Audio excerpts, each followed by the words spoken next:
Salutations à tous. Je vais continuer avec une série que nous avons abordée depuis bientôt quelque temps sur la contradiction de Paul. Nous connaissons en effet qu'un certain nombre de choses dans la Bible, en général, dans les épîtres, les évangiles en particulier, que si nous ne faisons pas attention à nous-mêmes, nous allons tomber dans la justice que nous ne connaissons pas.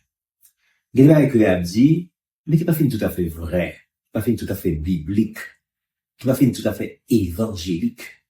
Au contraire, si nous persistons là-dedans, nous avons un gros problème avec le Seigneur, parce qu'on a vu dans une situation, côté que nous dos à dos avec le Seigneur, nous dos à dos avec la Bible, avec la parole, avec les écrits, avec les écrits de l'Ancien Testament, du Nouveau Testament, avec les principaux auteurs. Donc, il est important pour nous prendre attention, pour nous faire attention à ça que nous lit, à ça que nous comprendre. Sinon, nous avons tombé côté que nous ne pouvons pas venir tomber. Je veux dire, donc, nous allons continuer avec série ça. Je veux dire, nous parlons ensemble, la 6e partie des contradictions de Paul, et nous parlons surtout sur ça qui est l'ancienne alliance, la nouvelle alliance. Est-ce que l'ancienne alliance, là, c'est seulement, il concerne l'Ancien Testament? Est-ce que la nouvelle alliance, là, il est seulement dans le Nouveau Testament? Donc, il est important pour nous mettre ça ensemble. Pour nous comprendre un petit peu ça que nous allons développer là, nous allons commencer avec, pour ce certain jeune, l'épître aux Galates. Nous allons commencer avec Galates 3, 25-26. On va dans ça. Le livre de Philos, Galates, le chapitre 3, les versets 24 et 25. Mais qu'est-ce que ça dit? Ainsi, la loi a été comme un précepteur pour nous conduire à Christ, afin que nous soyons justifiés par la foi. La foi étant venue, nous ne sommes plus sous ce précepteur. Donc voilà en conscient qui va remplir le problème. Voilà, c'est ça. Qui va remplir le problème. Pour le problème, c'est que, il dit que la loi a été comme un précepteur pour nous conduire à Christ, afin que nous soyons justifiés par la foi. Nous pas le problème du tout. Tout le monde justifié par la foi. C'est pas que la foi pas la donne, c'est pas la grâce que vous êtes sauvés par le moyen de la foi. Et cela ne vient pas de nous, c'est un don de Dieu. Que ça est. Donc, c'est pas un 50 problème de ça. Nous sommes sauvés par la foi. Mais cependant, les textes disent ça que la loi est un précepteur pour nous conduire à Christ, afin que nous soyons justifiés par la foi. Mais la foi étant venue à la venue de Jésus-Christ, donc, disons, au niveau du Nouveau Testament, la foi étant venue, nous ne sommes plus sous ce précepteur. Voilà. Qu'est-ce que ça veut dire? Nous ne sommes plus sous ce précepteur. Regardez-moi qui comprenez?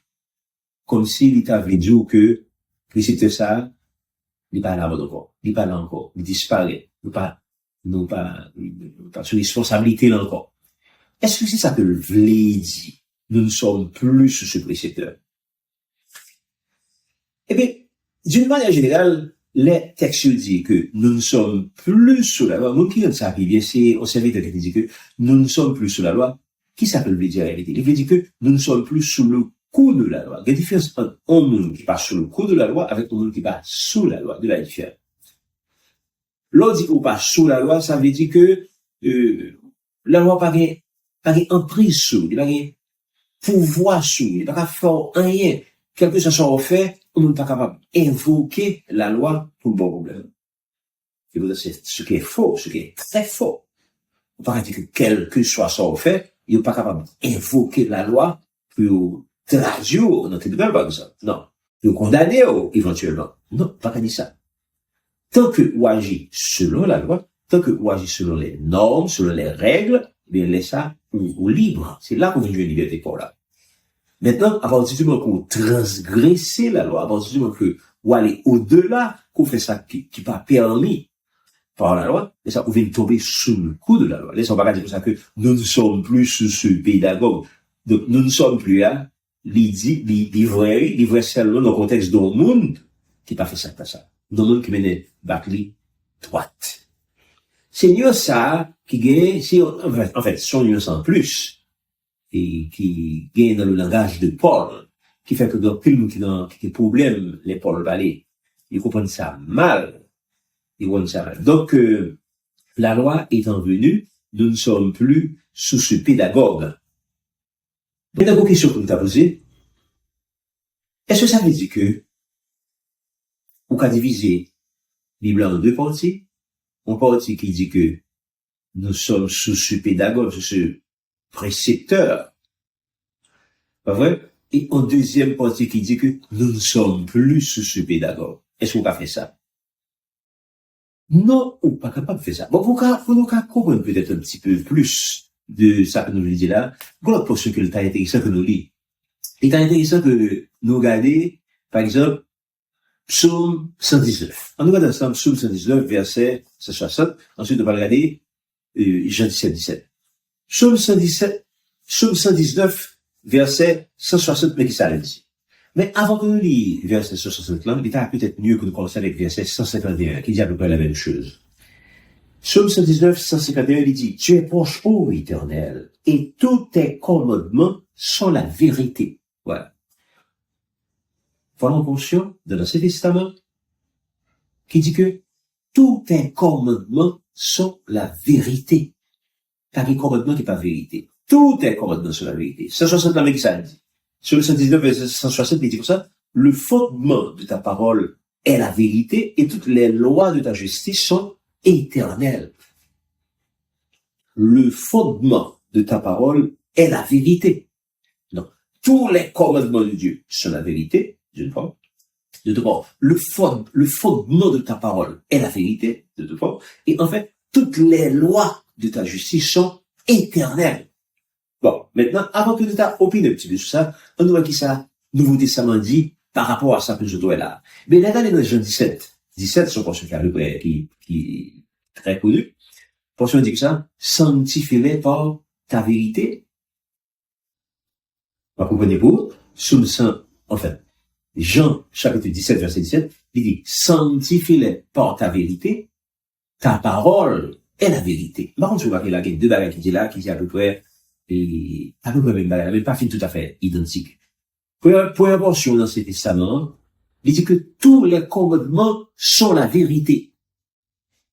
Ça, c'est verset 151 de Psaume 119. Verset 160 là, il dit comme ça, le fondement de ta parole est la vérité.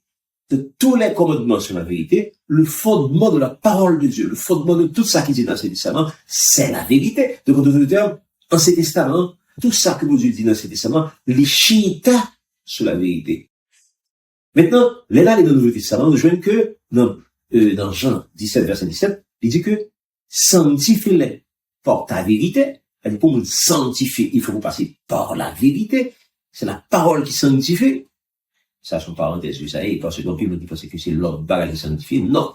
Il est impossible pour sanctifier si on pas passer par la parole. En d'autres termes, on peut transgresser la parole d'une manière ou d'une autre, mais c'est qui souligne, que mais c'est que. Pas de sanctification pour lui.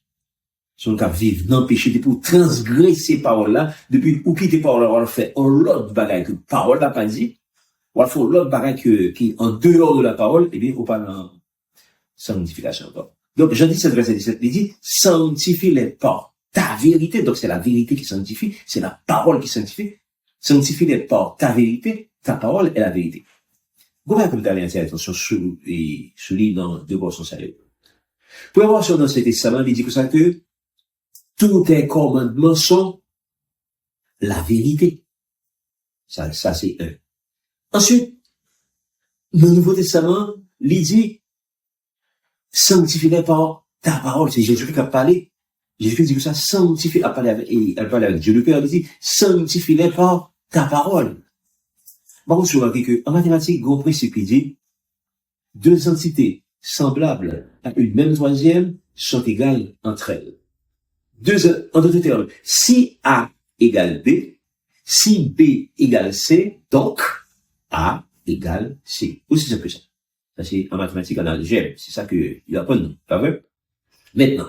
Donc, si dans la Bible, il dit que les commandements sont la vérité, la parole dans le Nouveau Testament est la vérité, donc les commandements et la parole, ils ont équivalent, ils ont tous les deux, ils ont une même valeur. Faut pas dire que ça que commandement, il était là, pas là encore, parce que Tesla a ajouté que la parole de Dieu est éternelle. Nous trouvons ça tout à l'heure, nous trouvons ça dans verset 160 là. Il dit, le fondement de ta parole est la vérité et toutes les lois de ta justice sont éternelles. Donc, toutes les lois sont éternelles. Donc, fondement de parole là, c'est la vérité. Ta parole est la vérité. Donc, en d'autres termes, il y a une équivalence, il y a même valeur entre parole qu'a dit dans l'Ancien Testament et parole qu'a dit dans le Nouveau Testament. Il y a même valeur morale, il y a même valeur spirituelle. Tous les deux capables de dans le ciel là et tous les deux l'ont transgressé à tous les deux, ils vont pas le faire également. Ça veut dire pas être un petit peu osé, mais est-ce qu'il y a des portions dans la Bible là qui prouvaient que, effectivement, les commandements, ils mènent les monde dans le ciel? Est-ce que commandements, est-ce que vie chrétienne non plus facile pour nous, en fait, vivre avec commandements, mais vivre sans commandements? Eh bien, il y a quelques côté Nouveau Testament sur le doit le vérifier, aujourd'hui que, effectivement, la Bible dit un certain nombre de choses pour le monde qui a observé les commandements et le monde qui a observé en fait, la loi de Christ, l'évangile de Christ, l'évangile de Jésus-Christ, les données du Nouveau Testament. Par exemple, là, elle est dans Apocalypse 12, le verset 17, Paul a dit comme ça que, et le dragon fut irrité contre la femme, et il s'en alla faire la guerre au reste de sa postérité, à ceux qui gardent les commandements de Dieu. Ah, voilà le dragon, voilà Satan. De l'état de la fête, de l'état moderne, de l'état d'aujourd'hui. Voilà Satan qui fait la guerre. À qui est-ce? À monde qui a gardé les commandements de Dieu. Par contre, je vois qui ça veut dire. Ça veut dire que monde qui a gardé les commandements de Dieu, you baille Satan problème. Et les versets c'est aussi vrai. Les versets est vrai de ce sens que monde qui pas gardé les commandements de Dieu, ah, Satan pas sous moi. Parce que, en réalité, c'est même pas Satan, qui mangeait Satan, c'est ça que le dit là. Donc, Satan, dans Apocalypse 12, 17, il dit que et le dragon s'en alla faire la guerre au reste de la postérité de la femme, c'est-à-dire à ceux qui gardent les commandements de Dieu et qui retiennent le témoignage de Jésus. Le premier monde que Satan fait la guerre, c'est un monde qui aimait, qui observait les commandements de Dieu. C'est pour vous que Satan fait la guerre. Et deuxième monde que Satan fait la guerre à un monde qui retenu le témoignage de Jésus, c'est-à-dire, monde qui est dans la parole, monde qui est dans la foi, monde qui est en bas grâce là, eh bien, monde Satan a des problèmes avec eux, tout. Donc, Satan a des problèmes avec deux catégories de monde, je dis. Malheureusement, on vit longtemps que grand pile monde faut comprendre que Satan a des problèmes avec une seule catégorie de monde. C'est la vraie. C'est la vraie. Satan n'a pas de problème seulement avec monde qui est dans la foi, qui est sous grâce là. Oui, monde qui est dans la foi. Il est extrêmement important, c'est ça que nous connaissons. C'est ça que nous apprenons, et c'est ça que nous croyons tout. Et c'est ça que moi, grâce à pour tout le monde, et si pas des fois, on pas là. On pas bon Dieu dans la vie, tout, bon Dieu pas faire des merveilles dans la vie. J'ai que, ça que le fait déjà. Mais, cependant, c'est important pour nous enseigner la Bible dans sa totalité, pour empêcher que le monde prenne gol inutilement. Pour empêcher que l'on piétine le commandement, pour empêcher qu'on fasse ça ouvler avec eux. Sous prétexte que, sous la liberté, il y a une liberté qui permet de faire ça ouvler avec le commandement. Ou pas de droit ça, c'est pas vrai du tout, pas de droit. C'est un droit ou pas guerre. Et d'ailleurs, je vais vous dire, Satan fait la guerre à monde qui observait les commandements de Christ. Donc, ou pas dire que ça, on cachait les paroles de Paul. Paul dit que ça que, c'est pour la liberté que Christ nous a affranchis. D'une part. Et ensuite, nous souhaitons tout que, pour nous sanctifier, c'est par la parole que nous nous sanctifier. Nous, que base parole là, c'est la vérité qui sanctifie, c'est la vérité qui toute bagarre là, et vérité ça, il était né dans l'Ancien Testament, né dans le Nouveau Testament. Donc, c'est ça qui fait que c'est important pour nous battre ça. Tout est important ce que le bien. Donc, pas oublier que deux entités égales à une même troisième sont égales entre elles, donc c'est même vérité qui est les boules, en fait, et d'ailleurs c'est ça qui fait que les fidèles de l'Ancien Testament, ils ont pas sauvé, ils ont sauvé même gens avec les fidèles de Jésus-Christ. Ils ont sauvé exact, qu'est-ce que ça qui dit de ça? Eh bien, non, on allait dans Apocalypse 12, dans Apocalypse 14. Qui ça Apocalypse 14 dit? Apocalypse 14, je pense que nous citons plusieurs fois déjà, mais l'important pour nous, L'important pour nous tourner là-dedans un petit peu, pour nous capables de connaître comment la Bible, moun. Là, nous dit la Bible, là, on va pas seulement parler de l'Ancien Testament, mais nous voulons parler surtout du Nouveau Testament. Parce qu'il y a trop de monde qui manquait qu'au Nouveau Testament. Il y a des aspects du Nouveau Testament, mais il n'y a pas tout le Nouveau Testament. Et ça, c'est grave. Qui ça que Apocalypse 14, verset 12 dit? Il dit, c'est ici la persévérance des saints. Ok, voilà. Alors, qu'est-ce que c'est? Pour le Nouveau Testament, qu'est-ce que c'est? Dans l'Ancien Testament, on sait c'est nous qui gardent les commandements de Dieu, les lois de Dieu, dans l'Ancien Testament. Mais dans le Nouveau Testament, qu'est-ce qui eux c'est? Mais voilà que justement, mais voilà, l'apôtre Jean a défini le boulot. Qu'est-ce que c'est? Qu'est-ce que c'est? Dans Apocalypse 14, verset 12, il dit que ça, c'est ici la persévérance des saints qui gardent les commandements de Dieu et la foi de Jésus. Donc, dans le Nouveau Testament, qu'est-ce qui c'est? Les saints, ce sont ceux qui gardent les commandements de Dieu, du port, et la foi de Jésus, de deux bords. Donc, tout ça, c'est vous-même qui saint. C'est vous qui saint. Donc, l'important pour nous comprendre ça. Donc, c'est nous ça, qui parle des problèmes à la fin des temps. C'est nous ça que ça t'a fait la guerre, que ça t'a malmené. Je veux dire, il y a une façon pour connaître si vous n'avez bon Dieu, soit dans vos yeux, si vous relation Satan avant. Est-ce que Satan considère comme une balle? Est-ce que Satan persécuté ou pas ça? Est-ce que Satan, comme si, il déclenchait en véritable guerre contre nous-mêmes? Parce que laissez-nous dire que, si on a Christ, bon, si on n'a pas le bon Dieu à tout bon, Satan va quitter au libre comme ça. Non, la belle on pas problème. La belle on pas problème. D'ailleurs, pour le côté qui dit ça encore, c'est Apocalypse 13. Apocalypse 13 dit que ça. Dans le verset 7, il lui fut donné de faire la guerre aux saints et de les vaincre. Donc, dans le Nouveau Testament, Satan fait systématiquement la guerre aux saints. Donc, soit à l'aise dans l'église, ou au milieu pareil, ou il va jamais parler au mal pour grand messie, il va jamais attaquer au grand messie, il va jamais dire, il va jamais dire, faire, il va jamais dire, il connaît que Satan va sur bord. Ça veut dire, ah, ça c'est mon femme, pas m'aider. C'est mon femme nier. Eh bien, moi qui vraiment, mon pas bon Dieu, ça va passer comme ça. Il toujours, il vient donner une sorte de tapis pour marcher sous lui, puis marcher sous lui. Mais c'est ça fait que, donc, il est important, je dis, pour nous comprendre, aspect ça. Il est important pour nous comprendre que nous, on a parlé des contradictions de Paul. Eh bien, il est important pour nous connaître que, il a parlé de la loi dans l'Ancien Testament. Là, le conseiller est comme pédagogue pour nous mener à Christ, à Nouveau Testament. Eh bien, là, on vient au Nouveau Testament. Eh bien, ça veut dire pour autant que la loi disparaît. Qu'est-ce que ça veut dire là? Étant donné que la parole est éternelle, la loi de l'Ancien Testament est éternelle, l'évangile du Nouveau Testament est éternel, alors,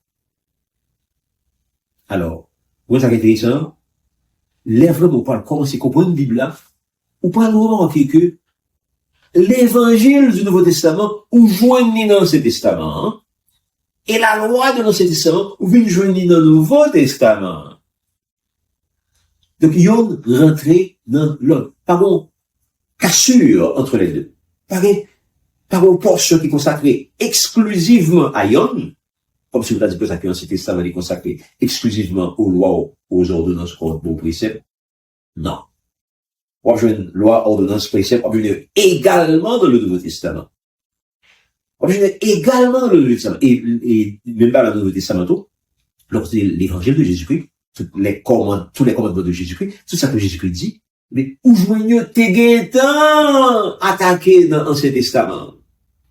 Nous, pas seulement quelques exemples, pas pour un pile parce que nous, ça t'a pas nous, vraiment, des heures pour t'en développer tout. Mais nous prenons quelques exemples qui sont assez intéressants quand même. Il y a là de côté là déjà, mais nous croyons que nous toujours bon pour faire un petit rappel. Qu'on est que l'évangile là, ce question de yon rentrer dans l'autre, ce question de Ancien Testament rentrer dans le Nouveau Testament, et le Nouveau Testament déjà là dans l'Ancien Testament. Parce que les débats, on va faire dans le Nouveau Testament. C'est pas comme si, c'est pour vous dire, comment ça fait fait? Comment faire des réactions ça? Comment faire des paroles ça? Mais nous prenons exemple, mais nous prenons exemple classique. loi de l'éternité passée. Vous connaissez que vous avez créé les anges avant la création proprement dite. Vous avez créé les anges, les archanges, les chérubins, les séraphins. Et vous dites, en fait, ça qui est rébellion, vous dites précipiter Lucifer. Mais pas oublier, pour précipiter Lucifer, vous pas juste dire Lucifer, vous faites ça qui passe à bim, vous voulez l'aller. Non, ben, elle va pas mettre ça. Ben, vous faites de manière, vous faites de manière formelle. Faites vous formalité. En d'autres termes, Lucifer péché contre, on se de bagaille, parce que Paul l'a dit dans l'épître aux Romains, le péché est la transgression de la loi. Donc, si vous jouez le péché de Lucifer, c'est parce que Lucifer a été péché, Lucifer a été transgressé loi. Lucifer a été transgressé dans l'éternité passée, alors que Lucifer a vécu dans la sphère de Dieu. Lucifer a été violé, a été transgressé les lois de Dieu. Ah, c'est extraordinaire, ça. Parce que, imaginez que loi pourquoi exister, Moïse pourquoi venir, Moïse pourquoi pas une loi, et puis, Lucifer qui est en transgresser les lois de Dieu. Ça, c'est extraordinaire, ça. Et c'est cette transgression, ça, qui fait que Michael, quand il a parlé de date, mais l'esprit qui dit, boum! Il précipite avec le tir des anges, qui est d'accord avec eux. Et vous parlez que toujours dans l'éternité passée, les décisions qu'on a parlé pour que fait l'homme, eh bien, le conseil divin réuni a décidé que il va créer l'homme. Et maintenant, là, on fait créer l'homme, on parle que Dieu, dans son omniscience, il est capable de voir tout parcours que l'homme n'a pas le fait. Il est capable de voir péché que l'homme n'a pas le péché. Transgression que l'homme n'a pas le tomber là-dedans. Il est capable de voir tout ça. Eh bien, conseil divin dit, les offres transgressées, qui ça fait ne pas le faire? Jésus-Christ, avancé, il dit ça, pas de problème du tout. Moi-même, personnellement, on va le racheter, on va le racheter. C'est une décision qui prend depuis l'éternité passée. Et c'est la raison pour laquelle Jésus-Christ t'est déclaré, en fait, la Bible dit que Jésus-Christ est l'agneau immolé avant la fondation du monde. Bon, l'autre texte qui dit que Jésus-Christ est l'agneau immolé dès la fondation du monde. Donc, là, nous parlons de agneau, nous parlons de rachat, nous parlons de Seigneur qui parle de 26 pour nous, nous parlons qui va le dérouler au niveau du Nouveau Testament, et voilà que décision qui est point depuis l'éternité passée. En fonction de qui ça? En fonction du principe de rachat, de rédemption. Donc, rachat et rédemption, les sources dans l'éternité passée. Et qui ça que nous n'avons pas transgressé, la parole? Mais Paul, à côté Paul, là-dessus, Paul a sauté également dans l'éternité passée. Parce que l'on prend 1 Corinthiens 2, 7, il dit, ou c'est apôtre Paul, il dit comme ça, nous prêchons une parole mystérieuse et cachée que Dieu, avant les siècles, avait prévue pour notre gloire. Donc la parole de Dieu qu'on est là, qu'il s'agisse des lois, des ordonnances, des commandements, qu'il s'agisse de l'évangile et de tout ça qui est dans le Nouveau Testament, mais son signe va quitter là depuis l'éternité passée. C'est ça que Paul dit, nous prêchons une parole mystérieuse, son mystérieux. Donc l'eau est monsieur d'accord fait, c'est pas au hasard, c'est pas Jésus qui dit ça. Bon, même moi au péché, bon, nous qui ça nous pas le fait, nous les problèmes ça là, il faut dire conciliable. Non. Bon script, bon scénario, qui est écrit depuis l'éternité passée. Et d'ailleurs, c'est la raison pour laquelle, Paul a dit que, moun, que nous, pas joué écrit dans le livre de vie, et ne pas jeter dans le temps de feu et de feu. En d'autres termes, tout, je dis, tout le monde qui a passé, nous été écrit déjà. Dans le livre de vie, de l'agneau, qui a été immolé dès la fondation du monde. Donc, si l'agneau a immolé dès la fondation du monde, eh bien, c'est que le gars connaît qui peut transgresser loi li, qui peut transgresser commandement li. Qui a fait fi de ça, c'est un dit, mais qui a ça, l'homme dit, on parle d'importance. Et ben, ça, l'homme dit, on parle d'importance. Et ben, ça, théologie dit, on parle d'importance. Mais ça, Christ dit, il foule en papier. Ça, c'est pas sérieux. C'est pas sérieux. Mais ça fait que, ce va être prévu dès la fondation du monde. Eh bien, c'est ça qui montre que l'évangile, t'es là déjà. La loi, t'es là déjà. La grâce, t'es là déjà. Bon, pas quelqu'un qui pense que la grâce et la loi est venue avec Moïse, la loi est venue avec Jésus-Christ. Ce qu'il y a de plus faux, c'est très faux. C'est pas que la grâce pas venue avec Jésus-Christ, non? Jésus-Christ, c'est la grâce incarnée de quoi? C'est faux, grâce au bloc. Ce bloc de grâce, pas ce bloc de glace, non? Ce bloc de grâce que Jésus-Christ est. Mais cependant, la grâce qui était là, avant même que Jésus-Christ était venu, grâce à Dieu qui était là. Par exemple, venez pour le jardin d'Éden. Les messieurs avaient fait une péché dans le jardin d'Éden. Et bien, qui ça qui est arrivé? Le salaire du péché, c'est la mort. Au 6. Mais le don gratuit de Dieu, c'est la vie éternelle de Jésus-Christ notre Sauveur. Bon, maintenant, c'est le salaire du péché, la mort. Et bien, qui ça fait t'es capable de faire? Les lois que Adam et Ève, les désirs pas manger de l'or de la connaissance du bien et du mal, ils ont mangé carrément, mais qui ça fait de faire? T'es de disparaître, yo. Est-ce que de disparaître? Non, il va faire ça. Il fait, grâce. Il fait, grâce. Voilà la grâce qui est à l'œuvre depuis le jardin d'Éden. Et même après le jardin d'Éden, ils ont fait une expulsion du jardin, ils mettaient les cheveux surveillés pour ne pas tourner bac là-dedans encore. Vous parlez que, par le Caïn, par le Abel, il va venir. Les Caïn fait tuer Abel. Ça a été de faire avec Caïn. Caïn était de mourir. Est-ce que Caïn était mourir? Non, pas mourir. Qui s'est fait Caïn? Il fait Caïn grâce. Caïn pas mourir. Donc, vous parlez de monde qui était bénéficié de la grâce de Jésus-Christ avant même que Jésus-Christ t'ait fini de manière formelle. Donc, au paradigme que la grâce, c'est dans le Nouveau Testament, grâce à Dieu qui est là depuis l'Ancien Testament, il était à l'œuvre depuis l'Ancien Testament. Bon, Dieu t'exemple ça, mais vous sont chaque exemple. On parle d'exemple. On parle dans l'Ancien Testament toujours. Vous l'avez exemple, c'est l'exemple de Job. Les gens ont beaucoup, tout ça, ça t'a éprouvé. Et puis c'est à quitter Satan attaquer. Pour montrer Satan que c'est pas parce que le Bali qui fait que il respecte bon Dieu, qui fait que il remet bon Dieu. C'est pas parce que bon Dieu logé, mais Bali. Non, il remet bon Dieu parce que il remet bon Dieu. Les gens commencent à prendre coup. Vous avez des côtés Job dit aux paroles.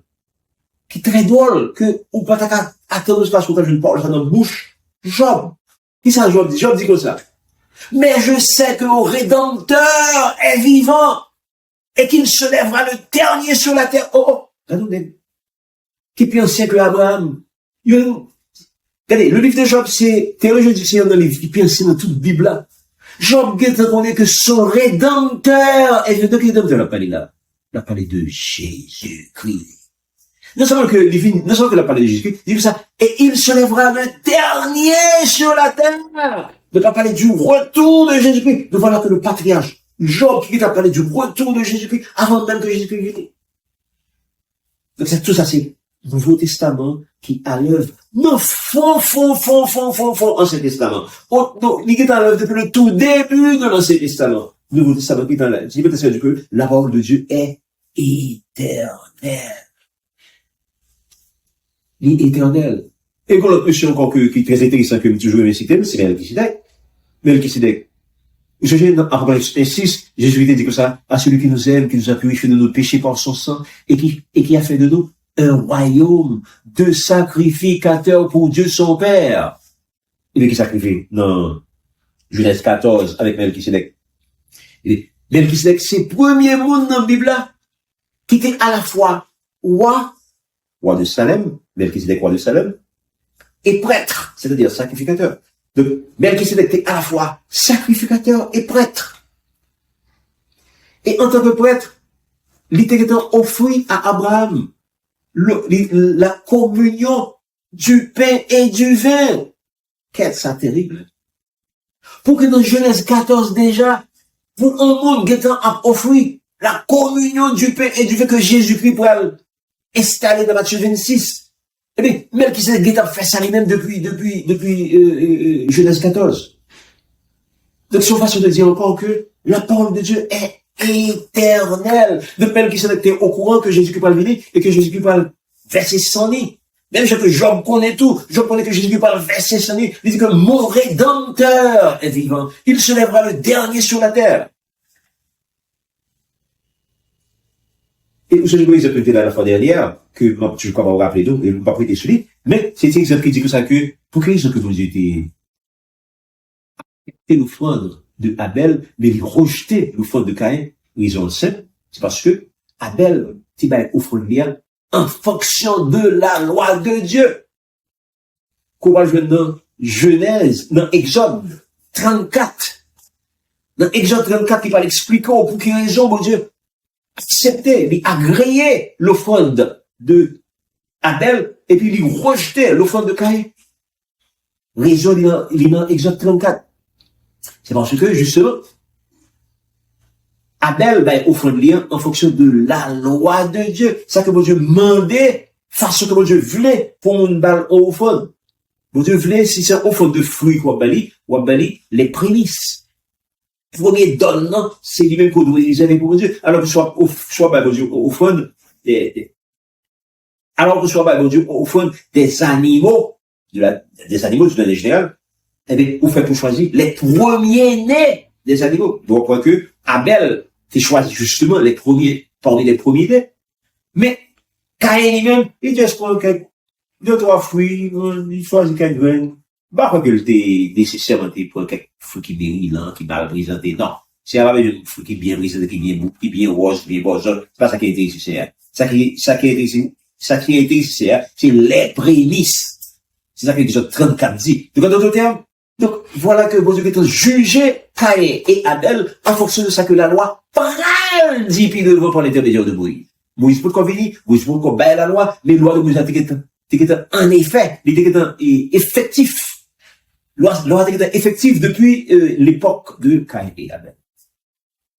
Alors, on l'a qui était très intéressant encore, tout qui était intéressant, le Moïse va le venir. Pourquoi même besoin de Moïse? Abraham va le venir. Dans Genèse 26, Genèse 26, 5, ou Genèse 26, 20. Paul a dit comme ça que Abraham a observé toutes mes lois, tous mes commandements, toutes mes ordonnances. Et ça fait que Dieu remet Abraham. Ça fait que Dieu bénit Abraham. Question. Côté Abraham, je ne connais ça.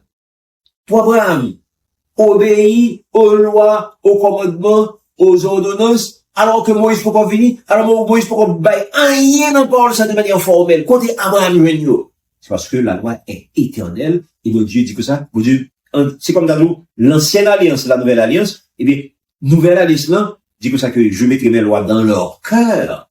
Nouvelle vraiment. Mais dans l'époque, avant que Moïse est venu, mon Dieu, on écrit loi dans le cœur, tout. Donc, c'est ça fait que Enoch, par exemple.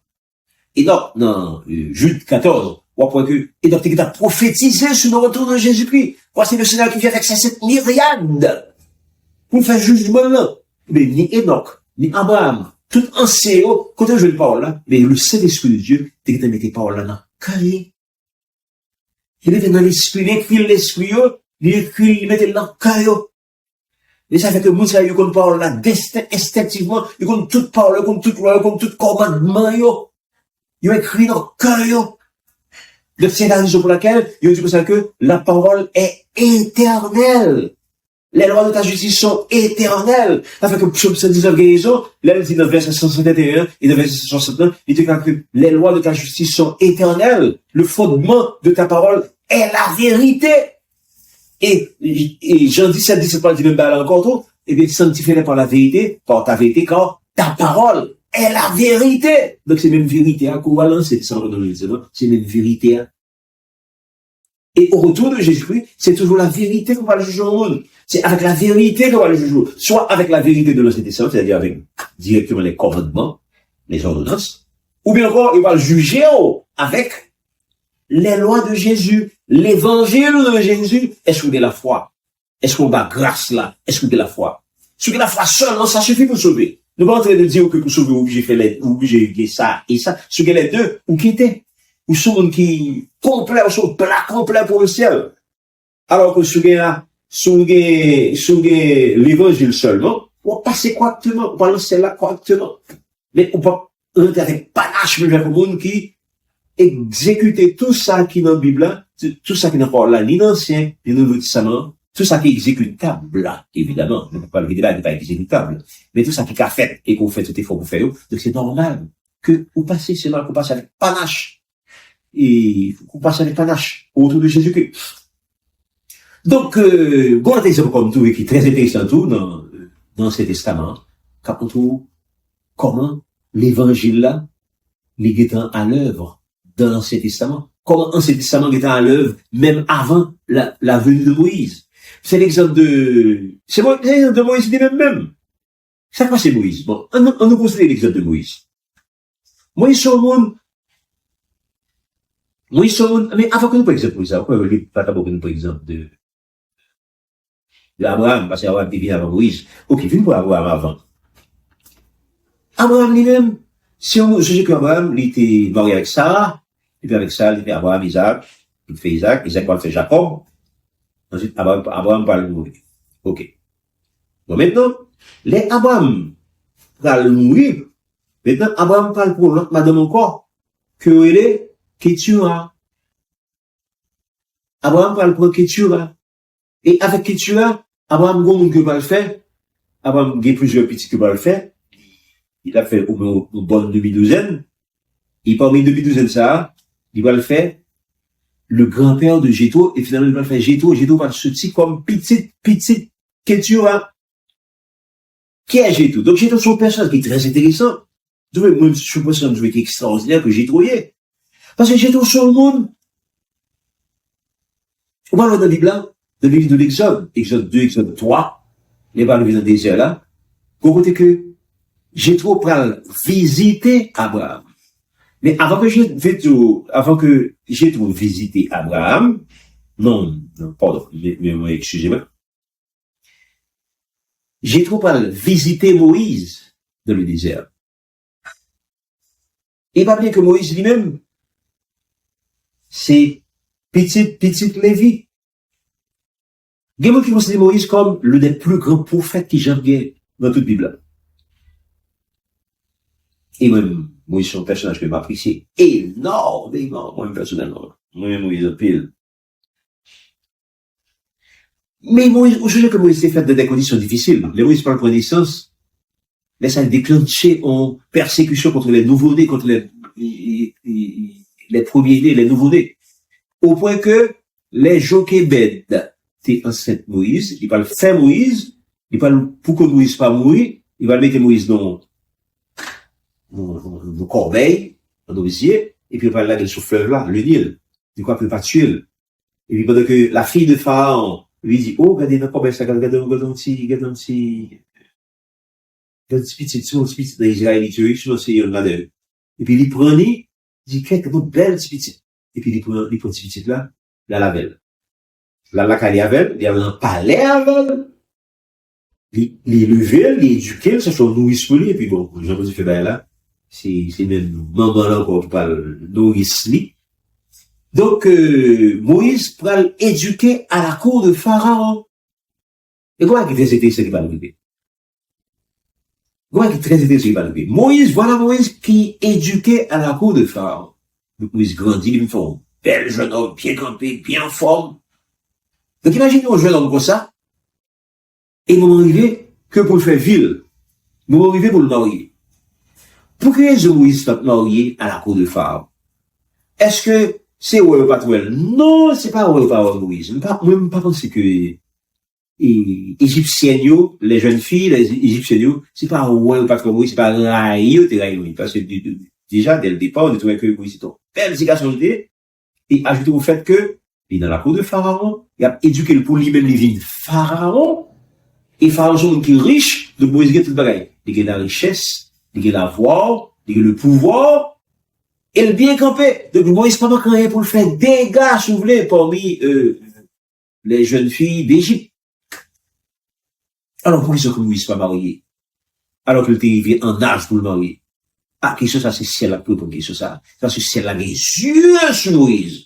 Et que laisse la les yeux sur, ou pas autorisé pour marier avec n'importe qui. Ou pas autorisé pour marier avec n'importe qui. Parce que, ou trop précieux pour ce ciel-là, pour le souiller avec un monde qui n'a divinité étrangère. C'est la pas d'accord. Ça fait, vous avez que, pendant que Moïse était en Égypte, c'est la bouche yeux, Moïse, pas ouais. Si bien vu. Et puis, les Moïse vivent dans l'âge tout bon pour pour femme, pour le marier. Puis, gon kabouya équipé. Moïse qui a défendu les Israélites, qui tue les Égyptiens. Et puis, il y a le dé pour arrêter monsieur, Moïse est obligé de mettre col Dieu. Mais ça, pour nous voir que dans l'événement, ça, moi, c'est l'événement qui vient dans la vie, c'est bon Dieu qui veut arriver comme ça. Parce qu'il y a une raison particulière qui fait que ça fait comme ça. Mais Moïse met col dehors, qui compte que Moïse a le caché? Moïse a le caché Madian. Qui ça que Madian? Et les Madian sont jeunes, ou bien les Madianites? Madianites qui ont dérivé de Madian, mais de Médian, mais de Midian, tout. Or, Madian, sorti dans qui ça? Madian sorti dans Kétura. Kétura, c'est deuxième madame Abraham. Or, voilà que, justement, Moun qui était dirigé Madian à l'époque, c'était le sacrificateur de Madian. Donc, Moïse quittait l'Égypte idolâtre, là, le réfugié Madian, et là, le réfugié la caille en sacrificateur. Et c'est notre caille sacrificateur que nous jouons Madame Né. Mon Dieu qui était Madame pour lui. Mon Dieu qui était Sephora pour lui. Donc, quand on c'est pas au hasard. Le fait que l'Allemagne dit, c'est pas au hasard du tout. Et c'est là, justement, que Moïse parle de Madame Né. Bonjour Madame Né, c'est Sephora. Donc, en d'autres termes, Sephora, c'est la fille de sacrificateur. Donc, Sephora bien tombé. Donc, Moïse vient à Télikonia. Donc, Moïse vient de marier avec Sephora. Bon, ça vient de ça encore. C'est là que Moïse Konia, pour un peuple là, il parle, mon Dieu, peut passer l'ordre. Il dit, à Pharaon, dit Pharaon pour quitter le peuple là, ceci, aller dans le désert. Après un pile de tractation, après un pile de connaissance quoi, et les plaies d'Égypte, les 10 plaies d'Égypte, finalement, Pharaon d'accord, et puis, Moïse prend la rue avec le peuple là. À peu près entre 2 à 3 millions de personnes. 3 millions de personnes.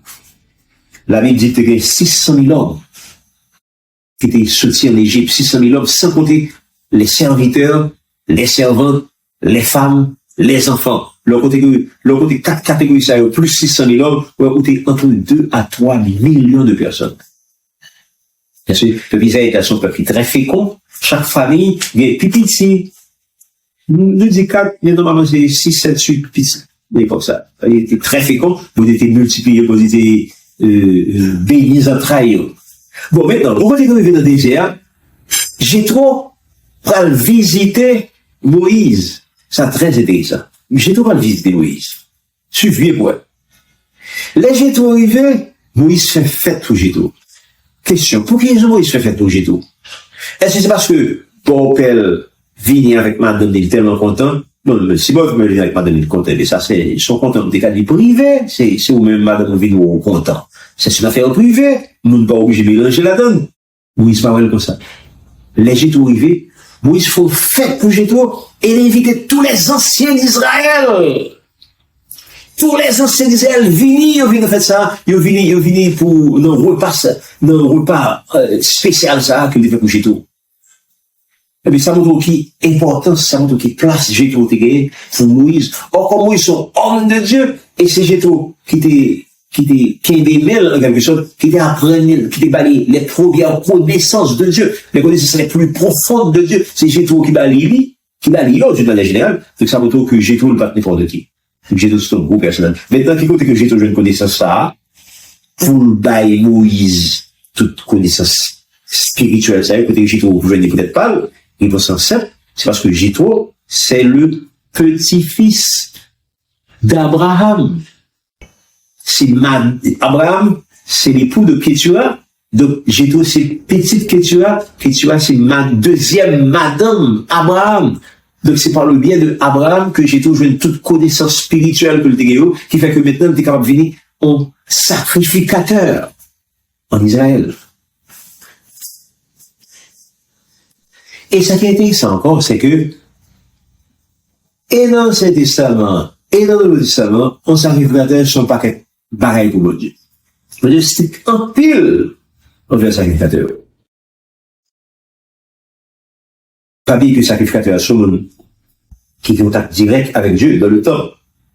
C'est le souverain sacrificateur seulement qui doit rentrer dans le temple pour la, disons, présenter les offrandes, les requêtes, pour servir d'intermédiaire entre le peuple et Dieu. C'est quoi fait arrêter ça? Donc, c'est lui-même, il n'est pas en état pour faire ça, pour Dieu tuer. Tout sacrificateur qui entre dans le temple une fois par année, et qui pas rentrer en condition pour faire ça, mais pour tuer, mais Dieu élimine. Et on parle que vous pas instruction que le parle pour sacrificateur, vous n'avez droit à manger qui mort, vous n'avez droit à aider pour, vous n'avez droit à le cimetière, vous n'avez droit comme si on mouille, vous n'avez droit à toucher le monde, sacrificateur, vous n'avez droit à marier avec n'importe qui, vous n'avez droit à marier avec un qui divorcé, vous n'avez droit, et ceci, ni dans l'Ancien Testament, ni dans le Nouveau Testament, vous êtes très strict avec sacrificateur. Et on va comprendre maintenant pour quelle raison que mon Dieu s'est préservé Moïse, pour Moïse, pas marier avec une Égyptienne. Il va marier avec n'importe qui. C'est parce que Moïse, justement, d'un niveau par là, mais justement, il fallait que les choisir au lieu que mon Dieu a grillé. Donc, même s'il est l'ancêtre des Lévites, eh bien, donc,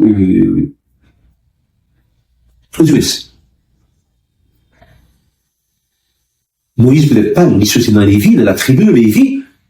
Donc, on va comprendre que